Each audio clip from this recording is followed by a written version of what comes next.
Hello and welcome to Wool Shift Dust, or should I say Worm Spice Dune? True story. I actually considered for 10 seconds changing the name to that when I was first putting together the initial plan for this series. So I got a few things wrong with the whole first plan. I'm glad I didn't go that direction, but also the fact that I thought I could cover the entire book in a single episode, including community rankings, was adorable. And just wrapping my head around the right format to strike the balance between depth and detail, and also just making this a fun and accessible series. It's one of the reasons why it took me so long to finally kick this thing off. That and, health and hearing loss and other losses in work and all the other obstacles that got in the way, but there's no time like the present. And since it's been a while since this plan was hatched, I thought it would be a good idea to re-release this episode from 2022, where Luke and I discuss Frank Herbert, the author of Dune, and the origin of the book and ideas it was based on. I'm sure many of you haven't listened to it yet, and those of you who have mostly forgotten it by now. So this seemed like a good place to start revisiting this. As far as how the series will go, so we'll get reacquainted with the background info today. And if you're listening as this is released, then 1 week from now, you'll get the breakdown of part 1A of the book Dune, the first 10 chapters through the Hunter-Seeker incident and the immediate aftermath. After that, episodes will be released every 2 weeks. And next up will be Dune, the novel, part 1B, and that will be the rest of the first section of the book, which is conveniently, the book is divided into 3 parts, which are confusingly called books, and the first book within the book is confusingly called Dune. So we'll be finishing that up. After 1A comes 1B, and then we'll do the entire second book or section of the novel that's called Moadib, will be the episode after that, followed by an episode dedicated to the third and final section or book of the original novel, The Prophet. We will wrap up the book talk finally with a separate episode ranking everyone's most memorable scenes. I've been collecting dozens of submissions so far, but I would love more. So if you're interested, please send your top 3 scenes from the original Dune novel to woolshiftdustpodcast@gmail.com. You'll hear me ask for that again in this episode that follows. And you'll also find that email address linked in the show notes, of course. With the book thoroughly discussed after those 5 episodes, and all the key characters and plot points and lore is laid out, we're going to turn our attention to the thankless task of trying to adapt this sci-fi magnum opus. So we'll have episodes dedicated to Jodorowsky's infamous attempted adaptation, the Lynch movie that the director disowned from 1984, the games from the 90s, the sci-fi series from the noughties, through to the Villeneuve movies and a look at the games today. Once we've caught up on the 2024 film Dune Part 2, we'll turn our attention to the second book in the original series, Dune Messiah, which will be the basis of the third and final movie in Villeneuve's trilogy. And this coverage in the public feed that's starting today is not to be confused with the extra Dune Book Club episodes. In the Dune Book Club on Supercast and Patreon, we are jumping all the way back to the beginning of the timeline, 10,000 years before the original book. We're going to start with dives into the stories of the Butlerian Jihad, aka the Machine Wars, the events that made the universe the unique place it is in Frank Herbert's novels.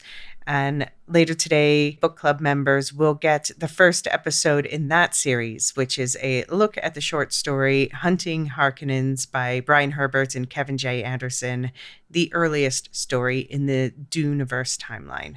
And in that episode, I'll walk listeners through how the coverage will unfold for that series from there.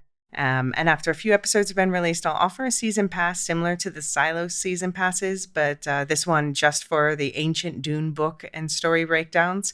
Monthly subscribers, though, of course, will get access to all of these episodes, plus all the prior Silo holiday episodes, etc., as always. Not to mention the other series that we're beginning now, which is looking at each of Hugh Howey's other stories, in addition to the Silo short stories, which were already covered in the Silo Book Club. We're going to be going through the rest of the machine learning collection of short stories one at a time. And these are going to be shorter episodes, first recapping the story and then discussing it. And these will be released between the Dune episodes. But again, more explanation for those of you who will be listening to that series in the Supercast and Patreon feeds. Today, we're looking back into the past of our own real-world timeline, looking at the life and career of Frank Herbert, everything leading up to the publishing of the complete original novel in 1965, and how his life played out from there. This episode you're about to hear is also a blast from this podcast's past, because again, it was published in 2022, so ignore the mention of anything dated. We are, of course, now between Silos seasons 2 and 3 rather than 1 and 2, for example. But the information that we discuss about Frank Herbert is timeless. And a small note, I've just now started reading Frank Herbert's biography, Dreamer of Dune, by his son Brian Herbert. So I'll bring up any interesting points I come across in that book to add to this discussion as we go through the series after this. Just a few more corrections and caveats I want to lay out in advance before you listen to this. I've definitely refined my editing technique since I published this, so it's edited a little fast, a little too tight. Of course, I make reference to one book episode. It's going to be in 5 parts, as I just laid out before this. Part 1 next week, and then the next episodes every 2 weeks after that. My prediction in this episode that Dune Part 2 wouldn't be delayed in the release did not age well, but thankfully it's long been out now. And also, I mentioned a thing about top 3 questions. I don't think there's going to be much time for that, although I want to hear your questions in general as we go through. And as I said, your top 3 scenes as I lay out in this episode, your top 3 most memorable, most iconic scenes from the original book. Another quick correction is that Luke and I are no longer on Twitter anymore. We are now both on Blue Sky. You'll find the links to our profiles there in the show notes. And I have since this read V for Vendetta, and I found it a very good, troubling in the ways it was intended to be troubling, very memorable book that I have thought about a lot since then. Actually got a chance to discuss it and the movie adaptation with the Lorehounds on a Lorehounds 11sies episode, which is a movie club that's in the Lorehound subscriber feed. And yeah, the references to Secret Invasion also maybe didn't age that well. We were being much kinder back then about it. I think by the final episode, we just kind of fully gave up on that show. Okay, I think that's it. That brings us back up to 2025, but enjoy this dip into the past. And book club members, I'll see you again later. Everyone else, after this, Luke and I will be back in a week with special guest David to talk about the first 10 chapters of Dune, the original novel. Just remember, a journalist will do absolutely anything to avoid finishing their assignments, even penning an epic novel that upends the global concept of science fiction. If you're not yet sure what I'm talking about, keep listening.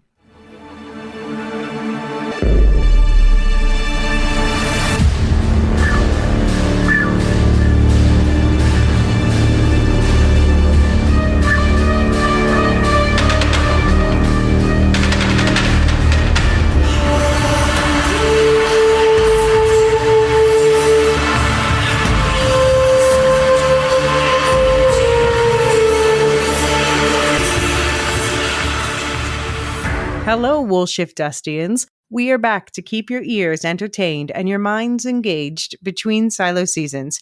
From Sting to Austin Butler and everything before, between, and beyond, Woolshift Dust is doing Dune for our season 2. There will be no spoilers of any kind during this intro episode, and we'll get into exactly what the rest of the season is going to look like in just a moment. But first, Luke, we're back already.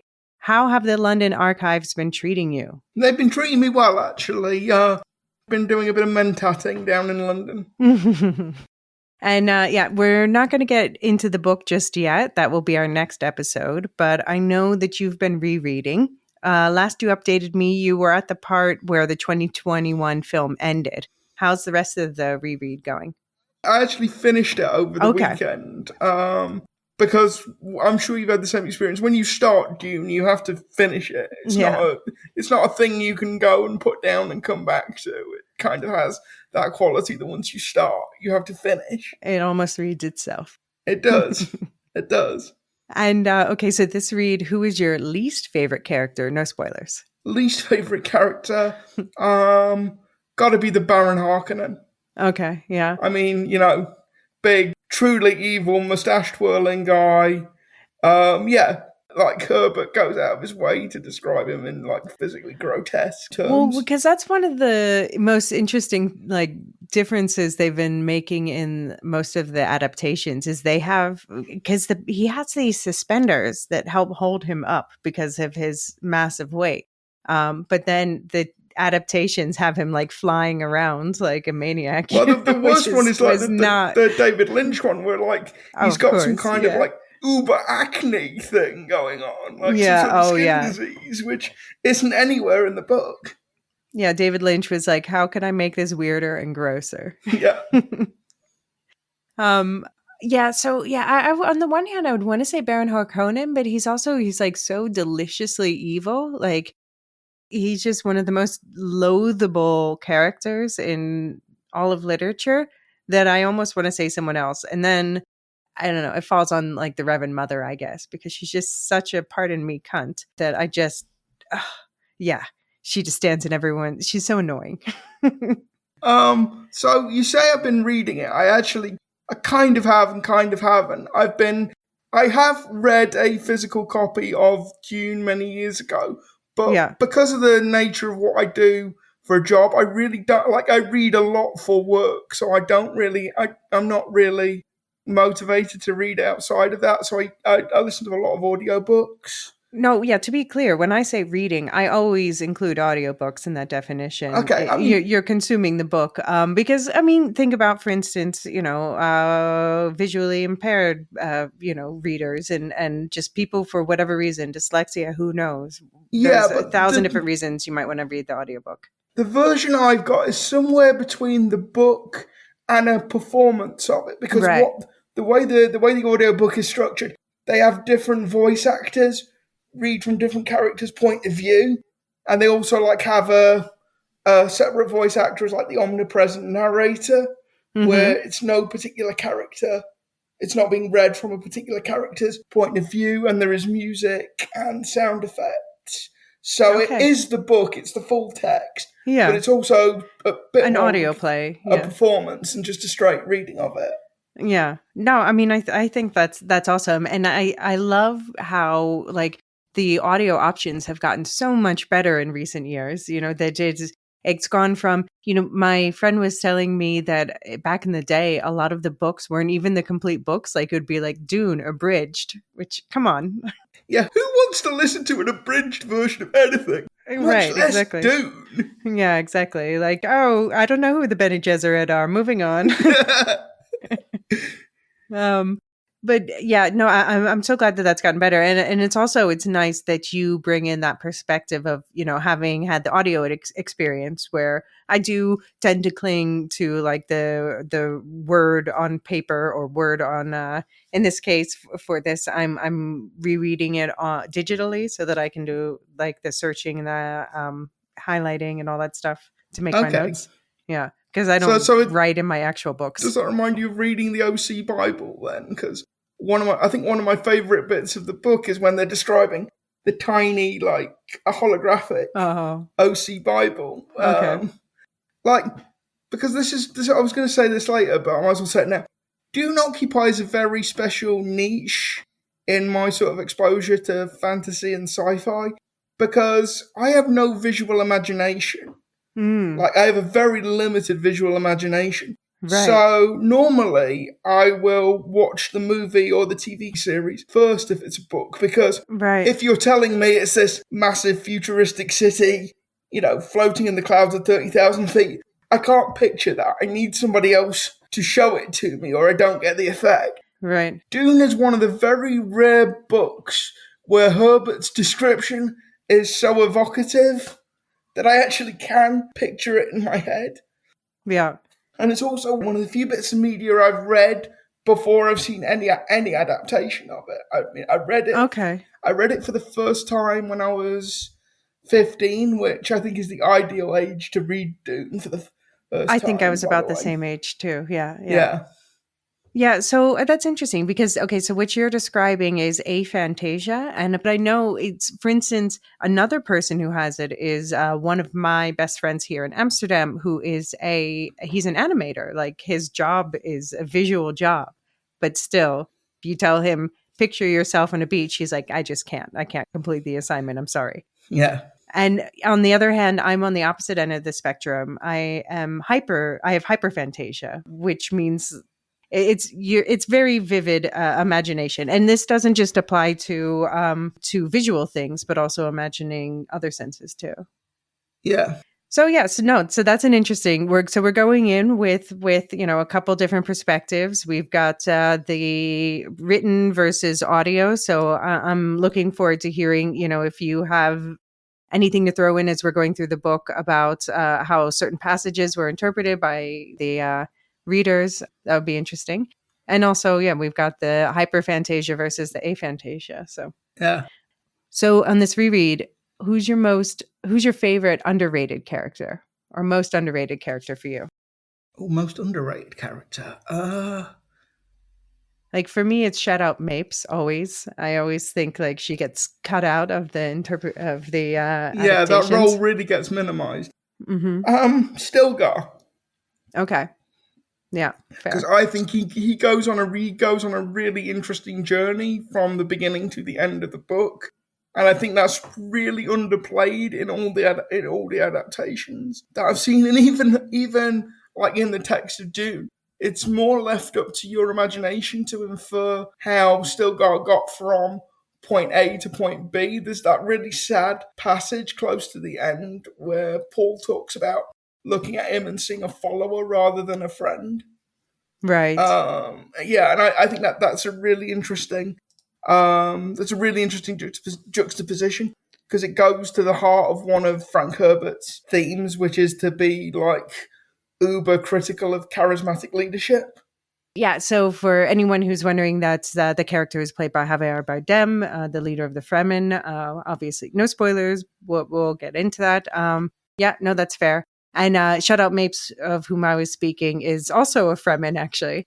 So it's interesting. We both chose Fremen, but she is a housekeeper in the household of the main character and ends up playing an important role.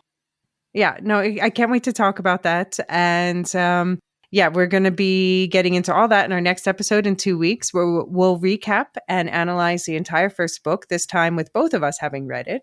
And yeah, so Dune, it was a book given to both of us by our parents when we were fairly young. I got it from my mom, and you got it from your dad, right? Well, I got it from both of my parents. Okay. We were visiting my aunt in Australia, so that's like a 24-hour flight from the UK. So Mm-hmm. basically, I got given this by my parents to say, That's a look, sit on the shelf. basically that this will keep you occupied for the length of the plane journey, and it did. And yeah, it was just a really formative book because like so much of what is in Dune, bits and pieces of it feed through into other media. Oh, absolutely. And Dune isn't for all the times it's been adapted. It was first released in like 1965. So a lot of Yeah. what we think of as sci-fi tropes get their start in Dune, and also just it was really interesting. The first time I read it, the character I identified most with was Paul, Of course. of Yeah. course. But you read it as you get older, and the character I'm most identified now with is probably Duke Leto. Hmm. So I wonder whether that's just a function of age or perspective or what. But I just remember being completely blown away by it. Yeah. I'd never read anything quite like it because obviously there's the politics of it, which I think is why my parents thought I'd like it. But Right. there's the mysticism of it, and there's just the quality of it that sucks you in to this world and these people, and just the vast scale of it. Mm-hmm. You know, all of these people, all of this history, all of this philosophy, and just the precision of Herbert's writing. Like I say, even for somebody like me with very limited visual imagination, I can picture Dune because the writing and the description is so detailed Mm. and so evocative. And also, it talks about things that I find easier to imagine. So a lot of it is sound, smell, Right. touch. A lot of it isn't. A lot of what you're being asked to imagine isn't necessarily visual, which I think helps. Yeah. And so the book was your first exposure then before like the Lynch movie or Yeah, anything else? Yeah. yeah, Okay. Yeah, I honestly I don't remember when I first read it. I was definitely a teenager. I don't know how many times I've read it. The follow-up novels I've only read once all the way through, twice for the second and third books, and I haven't read the books by Frank Herbert's son at all. That my mom has. I plan on changing that after this, I think. But yeah, I don't know. I also agree that it's changed where maybe the first time I read it, I was more looking through Paul's eyes, and now I'm more looking through Lady Jessica's eyes. yeah. So, I think it is something that I think it is a book that you get more out of if you read it as a teenager for the first time. Because I think there is something. It's the first piece of media I ever came across that really subverted the idea of the hero's journey. You mhm. know, this journey that Paul is on, but he has no control over it. He doesn't want to go on this particular journey. He doesn't want to I be. mean, he embraces it He at certain embraces it points. in the Yeah, end, yeah, but yeah. It's we won't get too much into how, but it subverts the hero's journey trope in ways. Yeah, yeah. Yeah, and for anyone who doesn't know who Herbert is or doesn't know that Dune was the start of an entire series, much less that it was continued by his son after his death, don't worry. We'll be getting into all that in a moment. This episode, which should be shorter by Will Shift Dust standards anyway, it's all about setting the stage for the whole Dune story. Where did it start and how did it become one of, if not the most famous and influential science fiction stories ever told? It's at least often cited as the best selling science fiction novel of all time. And yeah, as we talk through the timeline today, we'll touch on the topics we'll be covering in future episodes. The Jodorowsky adaptation that never was, but was supposed to give you the experience of a hallucinogenic.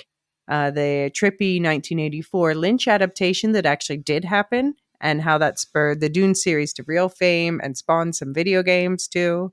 And yeah, the underrated Syfy adaptation from 2000, the only one that includes some of the book's most iconic scenes. And I know Luke's especially excited. I see him laughing already. And of course, the Villeneuve adaptations, past, present, and future, not to mention Dune Messiah, the second book on which Villeneuve's third film will be based.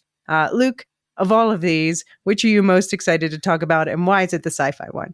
well, I'm just excited for the sci-fi one because I've only watched that once. I only watched that Mm-hmm. when it came out, and Same, actually. I just have very odd memories of it. And I want to see if like my imagination is filled in gaps or it really was that strange.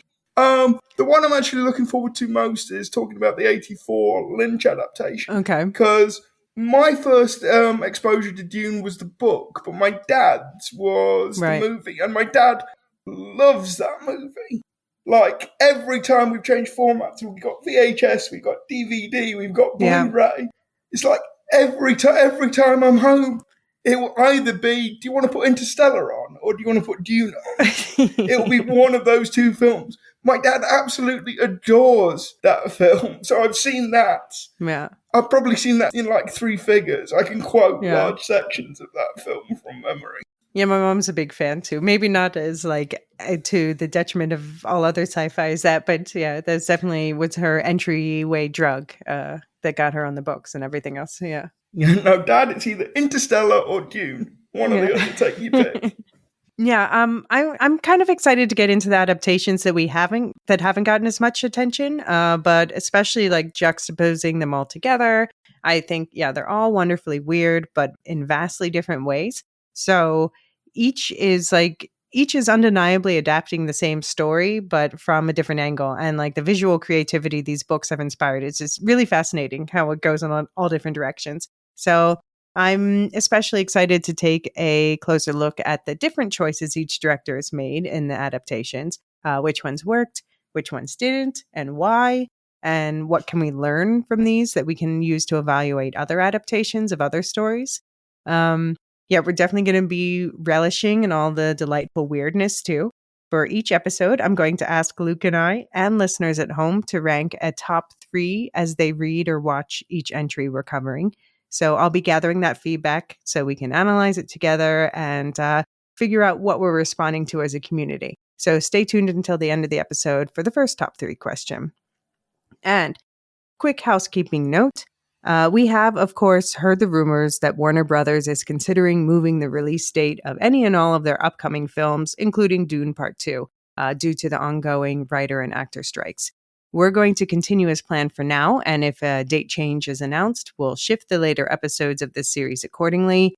But I don't know, I personally think Dune is the film Warner Brothers is least likely to move because they've already done so much promotion, and it being Dune with that cast, it kind of promotes itself. Mostly, I don't think they'll want to move it out of that prime awards window sweet spot, as it's expected to be a powerful contender at the Oscars. Between Dune and Barbie, the WB could have a very good year, even if they move The Color Purple and the rest of the slate. So moving this film, it would also show bad faith that the studios aren't interested in negotiating. Not that that's going to necessarily stop anyone, but on that note, we just want to say that when we get into the new adaptations, we're here to promote the work of the creatives, the actors, the crew involved, based on the guidelines provided by the WGA and SAG-AFTRA. And we believe it's important to highlight who it is that really makes our entertainment and demonstrate why they deserve to earn a fair wage for what they bring into the world and why their genius cannot be replicated or replaced by the next studio exec cost-cutting measure, AI or otherwise. Luke, is there anything you want to add to that? No, I agree with all of that.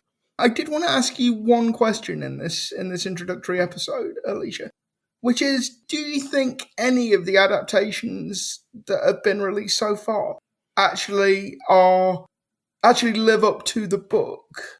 Yeah, I was actually discussing this with a friend earlier, and I was saying, I think this is one of those cases where collectively together they get there. Each one has different pieces that they need, but none of them on their own. No. Yeah, I would agree with that, but I'd also say that I think the urge to adapt Dune as a movie or as a mini series is wrong. It needs to be. It needs to be at least a miniseries. HBO or Apple need to pick this up and do like a 10 episode, at least the a last 10 of Dune. episode. Yeah. Adaptation the Dune of us to do it properly in my opinion. No, I agree. I agree. I know that was exactly my feeling with the Villeneuve film, and also I did find out like a lot of the things I was upset about them cutting apparently were originally in the plan, and then they just cut for time because a lot of the coolest things in the novel are those scenes with the subtle politics and learning about the world and. I think a lot of filmmakers aren't sure how to translate that. Because the thing I always compare it to is V for Vendetta. Okay. I don't know if you've ever read the graphic novel for V for Vendetta. I have not. But there's a lot more stuff in there that builds out the world. So there's a lot more stuff about Chancellor Sutler's background. There's this whole thing about this artificial intelligence they've created to spy on people. None of that makes it into the movie. But at its heart, V for Vendetta is actually quite a simple story. You can actually prune all of that stuff and keep the bits of the story that really matter. Whereas Dune, I always feel if you take any part out of it, you're weakening the whole. It's like playing Jenga. It's so intricately woven. Yeah, it's true. All right, well, we're going to get into what Dune is, where it came from, and who the fuck Frank Herbert is right after this quick commercial break. Receive the wisdom of Princess Irulan's writings. Psst. Editorial note for anyone who doesn't know. Princess Irulan is the character who will be played by Florence Pugh in Dune Part 2. We'll talk about her a bit later this episode, and a whole lot more in the weeks to come. Okay, back to your regularly scheduled podcasting. So, Luke, how much do you know about Herbert and the Dune backstory? I know a little bit about Frank Herbert. I know he did a lot of things. He was a journalist. He was a Right. speechwriter for a Republican senator. Yeah. He was a hydrographer, which makes a big difference to the story. So this was a guy that went into the desert looking for water, particularly the deserts of the western United States. Yeah, he was as a journalist that he discovered the Oregonian dunes. He was sent to write a story about some I encroaching didn't know European that. crabgrass. Yeah. Okay. So I didn't realise he'd done that as a journalist. He allegedly enjoyed the occasional dalliance with magic mushrooms, which I think you probably pick up in the book in various ways. What's the allegedly. spice? Yeah. And I know that the sort of inspiration for Dune is drawn from a lot of places, but a couple of the key texts are histories of the Russian conquest of the Caucasus in the 19th century. Okay. Oh, that's a new one for me. He also leans quite heavily on like various sort of explorer books. I think we read Wilfred Thessinger's book, which is a travelogue about walking through the Arabian desert. Okay.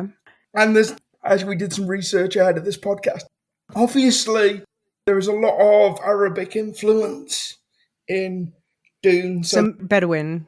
Yeah. yeah, there's a lot of Arabic language picked up, but there's also bits of Hebrew, bits of Turkish. Dutch even. Bits of Berber. I mean, he really drew from all over the place. But of course, a lot of it is desert cultures because, Yeah. I mean, people always talk about it being the Arabian desert, but I've always thought of it as the Sahel, which is like the southern rim of the Sahara Desert. Basically because in like the harshest parts of the Arabian desert, people don't actually live there permanently. People pass through it. But there's not enough water to actually sustain life. Whereas the Sahel, always to me, strikes as closer to what Arrakis is, because actually there are settled communities. You do have to be very careful about water and moisture, but there actually are permanent settled communities in that desert. I mean, it's not that the Fremen don't move around, but they're not a nomadic people. Though, despite the fact that it's based on the dunes from Oregon that Herbert was assigned to write a story about, I haven't been there myself, but I've seen pictures, and I have to say that the depictions, indeed, and my headcanon have the sand planet Arrakis looking a lot more like the Sahara for sure. But the story of Dune, or the Dune Chronicles, which started with the first book, simply called Dune, published in 1965, as you said, Luke, is a creation of Frank Herbert, and he was born in 1920, raised in rural Washington state, and moved one state down to live with his aunt and uncle in Oregon at the age of 17.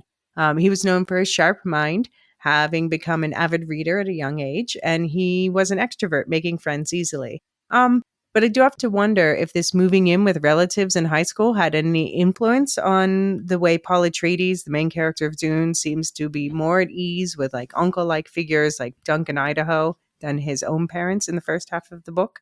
What do you think? Yeah, maybe. I hadn't considered that. Although actually, I do think he actually is quite at ease with his mother and father, given the sort of social system and the politics of it. Given that they're aristocrats. Given that they're aristocrats. Rigid social structure. Yeah. I think that has a lot to do with his mother's ease and We'll get into that obviously next week, but yeah. But anyway, but Frank Herbert, he started his writing career at local newspapers, married in 1941, had a daughter the next year, Penny, who passed away last year at the age of 80. And he got divorced a year later. And in between, in 42, he served as a Navy photographer and came home with a head injury. In Oregon, he went back to newspaper work, studied fiction at the University of Washington, where in 1946, he met and married fellow writer Beverly Ann Stewart, mother of the younger Bruce, who sadly passed away in 1993, and the elder Brian, who continued his father's series after Frank's death at the age of 65, And yeah, Brian and his co-writer added more than a dozen books to the 6 millennia-hopping opuses published by Frank before his death.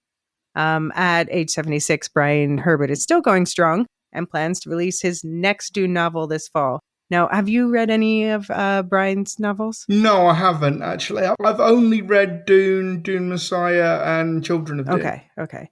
Well, season 2 of The Wool Shift Dust here on the public feed will cover the first 2 books, Dune, and eventually in November, Dune Heretic, and all of the adaptations thereof. Because, in fact, these are the only 2 books in the Dune series anyone has ever attempted to adapt, along with the 3rd book, Children of Dune, which is combined with Dune Heretic for the Children of Dune Syfy series, which will be the last thing we cover this season. If you're curious why no one has attempted to adapt beyond that point, just how wild this story gets in its telling of future humanity through thousands of years of intergalactic war and evolution and devolution and back again, there will be a book club to keep the story going, but that's months away, so I'll talk more about that then. For now, we're going to start with the book that started it all, the best-known bit of the story. Luke, you said your dad got into the movie first? Yeah, I don't think my dad has ever read the book. Okay. What about? Yeah, no, he's an enormous fan of that 1984 Lynch. And what about your mom and brother? My mum is not into any kind of sci-fi and fantasy, and Nathan will watch it because when we were teenagers, we basically had no choice but to watch it at least a couple of times. But yeah, I think he was more confused by it than anything else. He hasn't, to my knowledge, he hasn't read the book. So your parents gave it to you thinking, oh, this is up your alley, but they hadn't read it themselves? No, they'd seen the film and they'd seen sort of the politics and the plotting of it, and they knew I liked science fiction, so they thought this would be. And also, I think, again, because I had a lot of time to kill, the fact that it was a doorstopper of a book probably played some role in their choice. Yeah. My mom definitely fell in love with the Lynch film first. It got her to run out and read all the books and push the books on everyone she knew, like I did with Silo. So that included my dad and later when I was a teenager, me. And I don't remember whether I watched the Lynch film or read the book or played the computer game first. Oh, I spent so many hours playing that computer game. I mean, yeah, there's actually a few, but I think both of us are probably talking about the 92 adventure strategy game. Yes. Yeah. So many hours. Yeah, I was into all 3 very much in the 90s. Yeah. And I don't remember which came first. They were all interwoven together. I think what I personally responded to in this book when I first read it is the world building. So this is a world made by a man who knows many things in detail and can combine them in fantastical new ways that create a framework to think about human psychology, ecology, religion, politics, the meaning and structure of power. Yeah, Herbert, he never graduated from university, but he was what we would call an autodidact, meaning he was like self-taught in all these areas through his reading. And yeah, I'm not a libertarian like Herbert was, but we are both idealists. And the subversive way that he approached his science fiction world, like taking the natives' perspective rather than the colonial perspective, I think that's one of the things that really sets him apart from the classic science fiction authors before him. And it definitely heavily influenced the authors who came after him. Yeah, I mean, I'm sort of similar, but I like the idea of like the inevitability of it all. I think Dune says something quite profound about how history is actually made, in that human beings don't actually make history. They are trapped by the choices that came before them, and they will cogs in the wheel. Yeah. Yeah, and they will trap people who came after them. And I think Dune gets that across beautifully, because like Dune makes it clear that its characters, all of its characters, even the lead character, even the character with quasi superpowers, only has very limited choices that he can make. Mm-hmm. He's trapped by what came before him and what comes after him. And I don't know whether it was just because as a somewhat dour teenager, that kind of appealed to me. This idea. So it's sort of the line from Battlestar Galactica. All of this has happened before and will happen again. Right. And Right. That's I just very the Wheel like, of Time, by the way. Yeah. yeah, I just thought that was really interesting, and I love the way it subverted your expectations of what a hero is supposed to be and who a hero is. And like you say, Herbert is a libertarian. He has a very dim view of any kind of power structure. Right. But also, I think he has quite a dim view of human nature in general. In some ways, it is quite a dour, depressing book in that nobody I really comes mean, out of it that well. yeah, we're coming off the back of Silo, so, whatever. Yeah, yeah, um, yeah, I mean, but for all that, it's also just a story about heartbreak and revenge and falling in love and leading a people and, yeah, war. yeah. It's all of that stuff that really appeals to you when you're 15. Well, yeah, it's like the essence of humanity. And like when you read it as an older person, you find stuff in there that you missed. There's new layers, yeah. Yeah, there's new layers to it. Well, yeah, Herbert started researching Dune, which was his third novel, in 1959, just in time for him to turn 40. And he'd apparently been assigned to write an article about those Oregonian sand dunes. The article was never published, but that research became something much bigger, with Herbert going down the Wikipedia rabbit hole researching desert cultures before there was even a Wikipedia. And yeah, there may or may not have been magic mushrooms involved. Yeah. And after his wife returned to work in advertising the next year, she supported him as he devoted himself full time to the novel. And in 1963 and 1965, the novel was published in 2 parts, serialized into 8 installments each in Analog Science Fiction magazine. And when he tried to get the entire novel published traditionally, though, it was rejected no fewer than 20 times. For one thing, it was extremely long for a science fiction novel in the 60s. And then, yeah, Wikipedia summarizes next in a single tidy paragraph quite nicely what happens after that. So to quote the Frank Herbert article there, Sterling E. Lanier, an editor of Kilton Book Company, known mainly for its auto repair manuals, had read Dune serials and offered a $7,500 advance plus future royalties for the rights to publish them as a hardcover book. Herbert rewrote much of his text. Dune was soon a critical success. It won the Nebula Award for Best Novel in 1965 and shared the Hugo Award in 1966 with And Call Me Conrad by Roger Zelazny.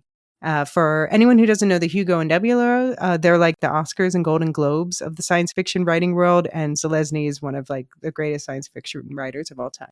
So, yeah, Luke, did any of that surprise you? No, I'd sort of done my own research ahead of the podcast, so I think you picked up on all the stuff that I did. Yeah, and then after publication, Dune was a respectable size success, helping Herbert at least get other work in journalism, education, photography, and he even worked in Vietnam and Pakistan as a social and ecological consultant for a while.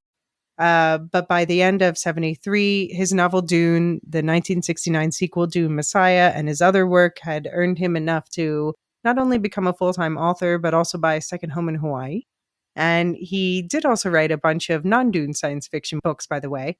Most were bestsellers, but I haven't read any of them yet. I might have to change that. What about you, Luke? No, I haven't read anything that's not Dune related from Frank Herbert. But yeah, he's, of course, most famously associated with Dune, and he published the third novel, Children of Dune, in 1976. During the 70s, a cult filmmaker named Jodorowsky tried to develop an adaptation to the first novel with art from Mobius and Giger, the latter of which would most iconically go on to be used in the Alien films. And yeah, this adaptation was going to be 14 hours long and star his own son, plus Orson Welles, Salvador Dali, yes, he of the Melting Clock paintings, a young Mick Jagger, and so many more. And yeah, the whole production was just going to be too big. And they had Pink Floyd was supposed to do the soundtrack. It was just, yeah, this production kind of lost all touch with reality, basically. So no surprise, it got canceled. But yeah, you can bet we're dedicating an entire episode to this one with the jaw-dropping documentary that covers it all the crazy details. Have you seen the doc yet, Luke? No, but it's one of the it's one of the reasons I'm glad we're doing this podcast, because it will finally give me the nudge I need to dig that documentary out, because it's been on my to watch list forever. Yeah. Because the story of the Jodorowsky adaptation just sounds so nuts. Everything I've heard about it, I can't wait to get into that. Yeah, I mean, the doc is a good movie in and of itself in its own right. I'm excited to revisit it because I definitely am forgetting some of the details. And it's also Jodorowsky. You know, he's interviewed himself, and he's such a character, Spanish guy, and it's just Yeah, it's a good film. It's gonna be a fun one to talk about. and just to go back to Hans Rudy Giger, apparently, because there's a really good alien documentary on the making of Alien that Hmm. I watched a little while back. Apparently, Giger actually showed the storyboards that he'd drawn for Dune to Ridley Scott, Um, and that was part of what. yeah. Well, Ridley Scott was going to he was going to do his own adaptation and ended up doing Blade Runner instead. Yeah. I'd actually really like to see a Ridley Scott adaptation of Dune because Yeah. he'd certainly get the visual métier of it right. Yeah. So then Herbert's fourth Dune novel, God Emperor of Dune, aka the book where things really start to get wild, was released in 1981. Heretics of Dune in 84, the same year Lynch's movie came out, and also the year Herbert's wife passed away after a long illness. So it was one hell of a roller coaster year for him. The movie was a critical and commercial success in Europe and Asia, though less warmly received in the US at first.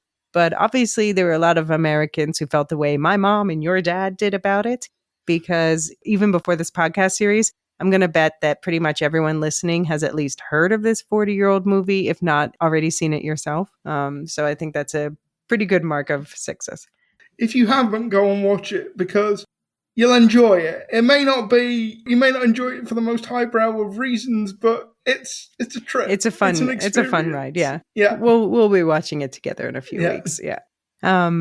Frank Herbert's final Dune book was Chapter House Dune, published a year later in 1985, which is the same year he remarried to a former publisher.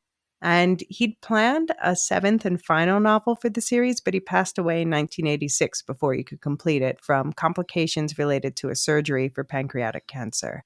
More than a decade later, his son Brian, with the help of writer Kevin J. Anderson, would pick the series back up with, amongst others, two final books to complete the original series based on his father's notes for that planned seventh novel. Those were Hunters of Dune and Sandworms of Doom, published in 2006 and 2007. But Brian had several thousand pages of his father's notes to pull from, so they've written a bunch more Dune books besides that, set during the original series, just before it, and 10,000 years earlier during the Butlerian Jihad. Now, these books are still being published to this day. Does talking about Frank Herbert's life change anything about how you interpret the novel, Luke? I do think Herbert's politics are interesting because, like, in researching for this episode, I came across like several articles arguing that Dune is a problematic book. In that you could say you can make an argument that it orientalizes the Fremen. You know, it treats them as like exotic others that are waiting for a savior from outside. I mean, but I disagree because you look through their eyes more than any other culture in the books. Yeah, and also I think there's a couple of scenes that are deliberately written to make you think about how everybody from outside Dune is complicit in what is going on. I think the interesting thing is Dune is very open to interpretation in its politics. I think Herbert had a very clear sense of what he wanted to communicate, but I think a lot of other people have picked up other themes that maybe Herbert wasn't keen on stressing or didn't fully consciously realize were in there, or it's kind of death of the author type situation. It's one of those texts that's really dense and you can read a lot into it. And I think it is one of those books that you take out what you bring to it in a lot of ways in terms of your own prejudices and your own worldview. I mean, yeah, I think that can be said about a lot of things. You can interpret it your own way. We'll definitely be talking about some of the more controversial aspects of the novel and also what Frank Herbert has stated, or what we can infer based on what he has said was his original intention with different aspects of it. But it is also one of those ones where you can tell he wrote the first book and then he had some thoughts about it. And the second book kind of answers to the first book. So I look forward to, we're not going to get to that until after we cover the first Villeneuve, actually the first two Villeneuve movies, because the third movie is going to be based on that second book. But it just, yeah, it's interesting. The more books he added, the more layers he adds to. Yeah. And I mean, I haven't read God Emperor of Dune because I've read like synopses of it, and I've just read the synopses and thought, no, it's wild. No, I am not. I am not ready to handle that. Well, yeah, we won't be doing that one in the public podcast, but in a Dune book club, and it's gonna be a fun one. But that's a while away. But even the first couple books, which are by far the most contained and accessible, they've been deemed quote unquote unfilmable. Though, yeah, at least CGI is helping with the sandworms. So just wait until you see what the sandworms looks like in the 2000 adaptation. But yeah, there's a huge cast of characters, a number of interconnected subplots, entire ecosystems and cultures being brought to life. And yeah, hence all the different takes in the adaptations. I would say variety is a spice of life, but in Dune, the spice melange is a spice of life and precognition and space travel. And also that there's one particular character that is very difficult to adapt, and that is the Princess Irulan, because she's not actually in the book, but she provides these little epigraphs to all the chapters. It's going to be an interesting one to see how the different. It's interesting to see how the different adaptations handle that. You know, for instance, in the Villeneuve, how they had instead Chani do those opening, monologues. So we'll definitely be talking, because she does become she becomes an important character. We won't spoil anything, but she's important. Yeah. And yeah, Jodorowsky's Dune was, by the way, actually the second attempt to adapt a novel. And after that, the baton passed to Ridley Scott, as I said, who abandoned the project for Blade Runner. At which point Dune landed in Lynch's lap for what might be the most memorable and maybe least faithful of the adaptations that made it to the screen. Aside from games, the Syfy adaptation was the next one to tackle the series, with Dune in 2000 and Children of Dune in 2003. They are the least known of the adaptations, but two of Syfy's biggest releases from that heyday era that included Farscape and Battlestar Galactica. Correct me if I'm wrong, but Children of Dune has baby James McAvoy in it, doesn't it? Yeah, it has baby James McAvoy in it. It's not a bad thing. Like the costumes are funny. The special effects are even funnier, but yeah. We'll get there. Yeah. And after that, there was a failed attempt for Paramount to adapt a movie between 2008 and 2011. And yeah, Brian Herbert and writing partner Kevin J. Anderson were signed on as advisors.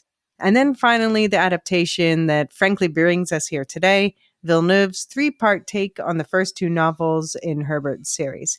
Now, later in the series, we'll revisit the film from 2021, which roughly covers the first half of the novel, a film many Dune fans, including myself, have ambivalent feelings about. But yeah, man, does it personally, for me at least, nail the look of the universe. Yeah, I'd say I'm ambivalent about it. I'm going to wait to pass judgment till I've seen the second film, because it kind of feels unfair to judge it at the halfway point. I just know what I'm missing from the first half, and then I hear that a lot of these scenes actually were planned and then were taken out, and I'm like, ah. But there's a lot of things that it did exceptionally well, better than all the other adaptations. So, yeah, I have to say, one thing I do like about Villeneuve's Dune is the casting, because like Oscar Isaac as Duke Leto Atreides and Josh Brolin, particularly as Gurney Halleck, they just are those characters. I think those two in particular are really good bits of casting. As is Timothy Chalamet. I think overall, I think all of the casting has been good. Not all of the characterization landed for me 100%. We'll get into it. We'll get into it. So I recently did an episode of Properly Howard, which is a podcast, one of the affiliates in the Lorehounds Network, like us. We did a Dune episode on the 2021. So I ended up watching the 84 and the 2021 preparation for that, and also just prepping for this series that we're doing now. And I was surprised that the 84 movie also cut some things that I had, for some reason, convinced myself it hadn't. Although I know that there is also a longer version. So I'm definitely going to be Yeah. diving into and comparing the two versions when we get to that one. Yeah, and I mean, David Lynch was Right.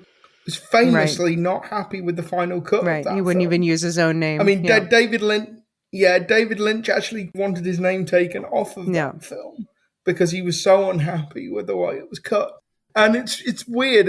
You changed the whole trajectory of David Lynch's career because he's never done a big budget movie since, never wanted to do a big budget movie Well, I can't blame him. since. And he's talked about this at length. He didn't like the amount of control that the studio, with that kind of budget, he didn't like the amount of control that the studio insisted on exercising. So it completely changed the trajectory of his career. Yeah, we're going to be going through all these adaptations leading up to the new film. And a week before the currently scheduled release for part 2, we're going to look at the trailers and recap what we can expect from the second film. And we'll be back a week after the release to talk through that new film with you too. And then finally, we'll wrap up this season of Dune coverage with the second book, Dune Messiah, and the Children of Dune sci-fi adaptation to look ahead at what to expect from Villeneuve's Dune Part 3, assuming it gets the green light. Are you ready to become a Dune expert, Luke, or a Dune spurt, should we say? A Dune spurt?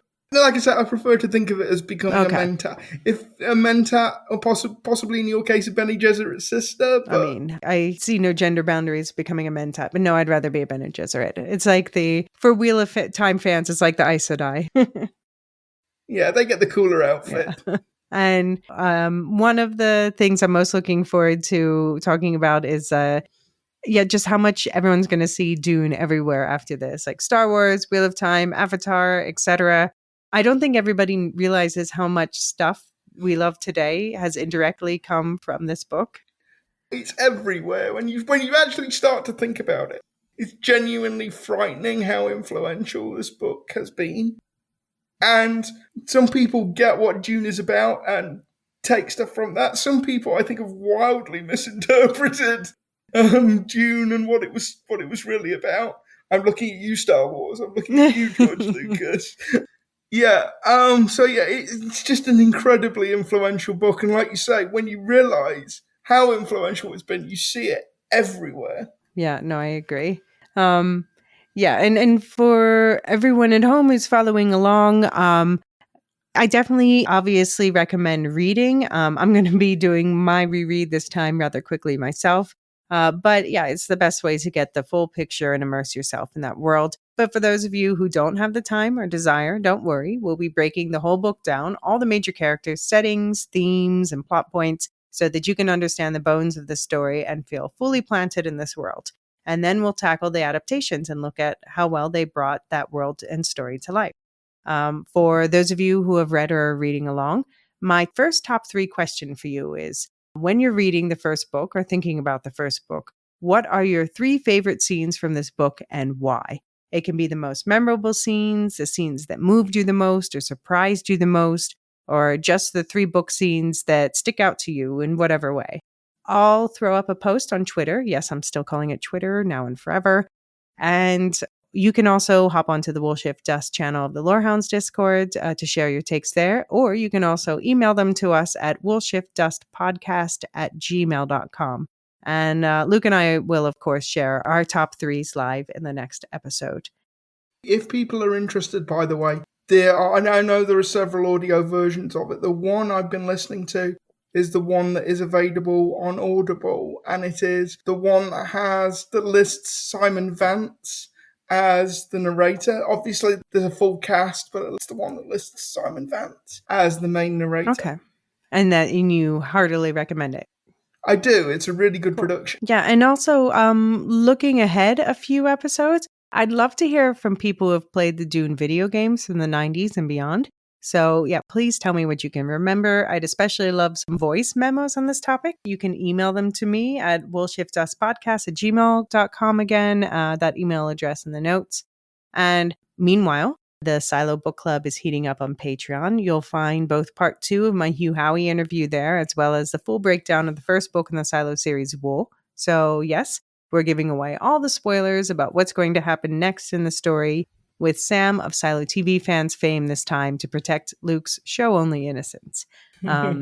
You can find the book club at patreon.com/woolshiftdust.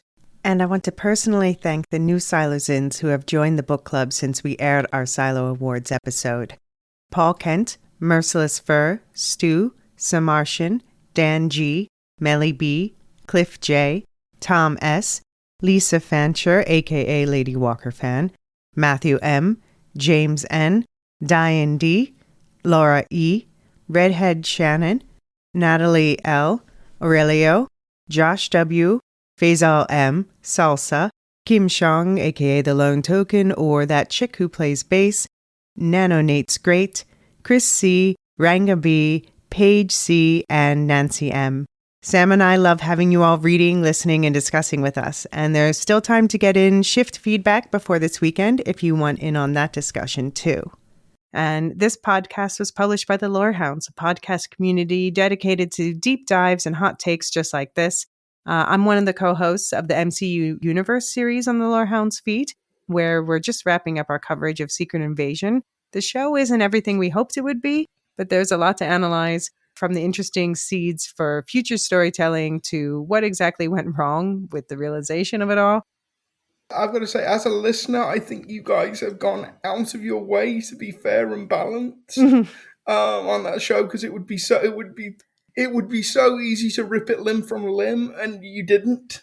I mean, the show has its fans too. There are people who genuinely enjoyed it. So, I mean, we tried to be fair, and if we're gonna, we talked about that there are things. It's not a complete dumpster fire. We talked about the things that we liked about it, and if we're going to criticize it, we try to be fair. And I think you guys did a really good job of trying to highlight both the good and the bad in the show.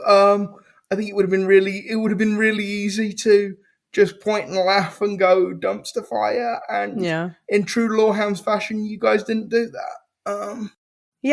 I mean, and it's a really good podcast, if I do say so myself. Oh, thank you. We try to pull out the Easter eggs and things you'll still want to know whether or not you enjoyed the show yourself, because it's still part of the MCU universe. And I'm not someone who's going to cry MCU fatigue. I love the MCU. And also, if you haven't listened to a podcast he's done so far, Jean has just the best voice for radio ever.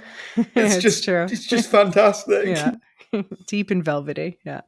And I'll also be popping up with Jean and John, who are two different people.